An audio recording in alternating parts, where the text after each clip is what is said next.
Par Christ et en Christ, je suis une nouvelle créature. Si quelqu'un est en Christ, il est une nouvelle créature. Les choses anciennes sont passées, voici, toutes choses sont devenues nouvelles. Du fond du gouffre, je fais appel à toi, Éternel. Seigneur, écoute-moi, que tes oreilles soient attentives à mes supplications. Si tu tenais compte de nos fautes, Éternel, Seigneur, qui pourrait subsister? Mais le pardon se trouve auprès de toi, afin qu'on te craigne. J'espère en l'Éternel de toute mon âme, et je m'attends à sa promesse. Je compte sur le Seigneur, plus que les gars n'attendent le matin. Oui, plus que les gars n'attendent le matin. Israël, mets ton espoir en l'Éternel, car c'est auprès de l'Éternel que se trouve la bonté. C'est auprès de lui que se trouve une généreuse libération. C'est lui qui rachètera Israël de toutes ses fautes. Par Christ et en Christ, je suis enfant de Dieu. Nous sommes enfants de Dieu, nous qui croyons avec foi. Car j'ai été régénérés, nous avons été régénérés, non pas par une semence corruptible, mais par une semence incorruptible, par la parole de Dieu qui vit, demeure en moi éternellement, et demeure en nous éternellement. En effet, tous ceux qui sont conduits par l'Esprit de Dieu sont fils de Dieu. Et vous n'avez pas reçu un esprit d'esclavage. Oui. Aucun esprit d'esclavage ne nous anime pour être encore dans la crainte. Nous ne sommes plus dans la crainte. Rappelons-nous, le vieil homme a été remplacé par l'homme neuf. Mais nous avons reçu un esprit d'adoption par lequel nous crions Abba, Père, Abba, Père. L'Esprit lui-même rend témoignage à notre esprit que nous sommes enfants de Dieu. En lui, par son sang, nous sommes pardonnés de nos fautes, conformément à la richesse de sa grâce. En lui, par son sang, nous sommes rachetés.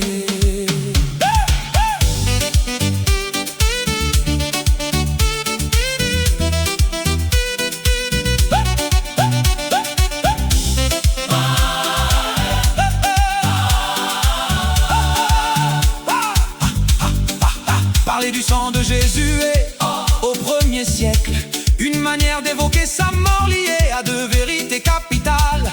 Le rachat, c'est-à-dire la rédemption, évoque le prix à payer pour la libération d'un esclave.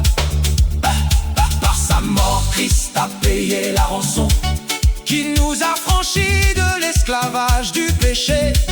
L'autre vérité concerne le pardon. Le pardon était accordé en échange du sang d'animaux sacrifiés. À présent, nous sommes pardonnés grâce au sang de Jésus mort sur la croix pour nous en sacrifice parfait et définitif.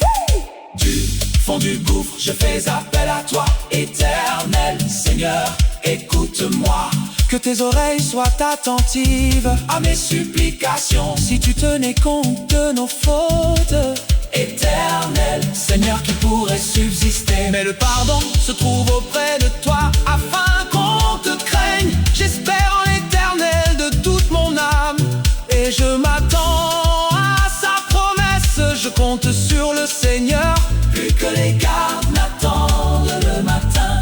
Oui, plus que les gardes n'attendent le matin. Israël, mets ton espoir en l'Éternel, car c'est auprès de l'Éternel que se trouve la bonté. C'est auprès de lui que se trouve une généreuse libération. C'est lui qui rachètera Israël de toutes ses fautes. En effet, le sang des boucs et des taureaux, ainsi que la cendre d'une vache, dont on asperge ceux qui sont souillés, les rendent saints en leur procurant une pureté rituelle. Si tel est le cas, le sang de Christ, qui s'est offert lui-même à Dieu par l'Esprit éternel, comme une victime sans défaut, purifiera d'autant plus votre conscience des œuvres mortes, afin que vous serviez le Dieu vivant. Il nous a délivrés de la puissance des ténèbres ténèbres et nous a transportés dans le royaume de son Fils bien-aimé, en qui nous sommes rachetés, pardonnés de nos péchés. Je vous écris, petits enfants, parce que vos péchés vous sont pardonnés à cause de son nom. si nous reconnaissons nos péchés. Il est fidèle et juste pour nous les pardonner et pour nous purifier de tout mal.